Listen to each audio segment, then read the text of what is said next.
Next question.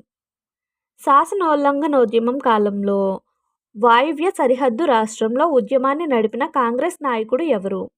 Option 1 Mohammad Ali Jinnah, option 2 Khan Abdul Ghaffar Khan, option 3 Aga Khan, option 4 Sheikh Mohammad Alam. Correct answer option 2 Khan Abdul Ghaffar Khan. Next question.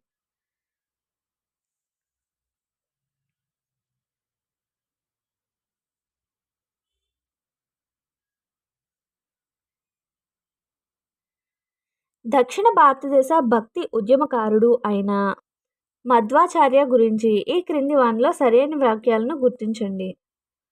Option A కర్ణాటకలోని ఉడిపి సమీపంలోని పాడిక అనే గ్రామంలో జన్మించాడు. Option B